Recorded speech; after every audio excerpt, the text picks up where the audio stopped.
So we're here to solve this fairly hard cross-the-streams puzzle by Mark Sweep called 4 Slices of Pie. We'll see that 3, 1, 4, 1, 5 are there twice in the column clues and twice in the row clues. So those are our 4 slices of pie. And across those, the most interesting ones to me, I think, are these that have an edge to them. These are forced on the right side. These are all forced on the bottom side. And so one thing you often do when seeing that situation is like just recognize you probably can't take this cell.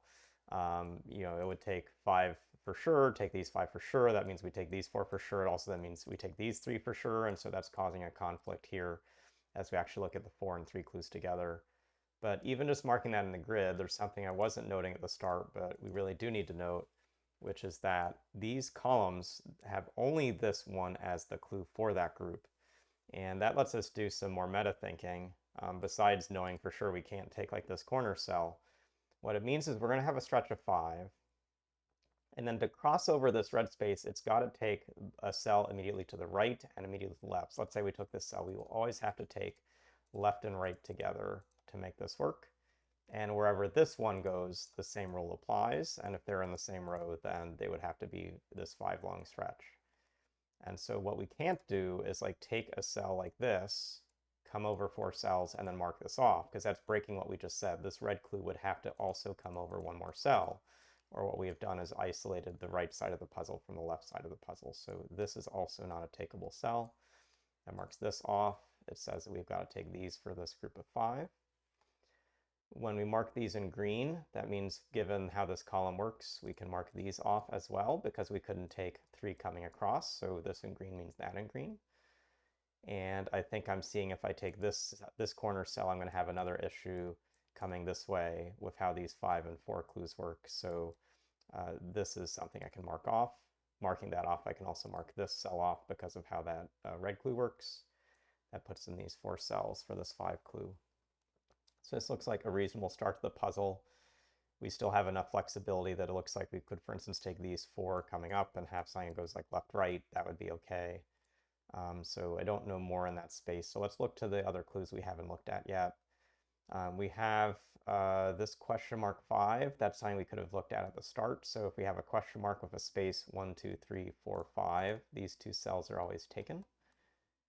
And where I could do that at the start, something I couldn't do at the start is think about this cell. So I think this 5 horizontal is now something we can use. So this can't be part of it because it would have to take at least 6 getting all the way out to here. So there's 1 more unused cell in the space. And then I have to take at least to here. And so this looks like a key placement is putting in this no 2 by 2 rule.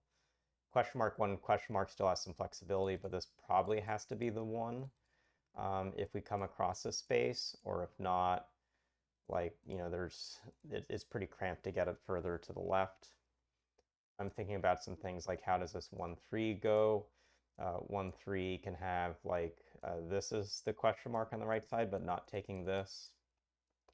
This 3 could be all the way over here and take these, but essentially this 3 is either straddling red or not. And I think the same kind of thinking is happening around this 4, where this 4 can be straddling red or not, and if it's not, it's always taking these cells. So there's something about these numbers that looks important. But I'm actually thinking this 3 down here is the key one to look at, and it's stemmed by making these 2 cells be marked, because that means I now can't go across them. So let's sort of sketch out this key logic at this moment. I've got a question mark that's got to be the left, and what that means is I can only take 2 to the left of the space. So this 3 is always to the right of this space. And so this is the first 3, but this 3 is now touching this red column, so this would have to be this. And the other option is this. So this 3 always takes this cell, and this 3 is always part of one of these red clues. So I'll actually mark it this way.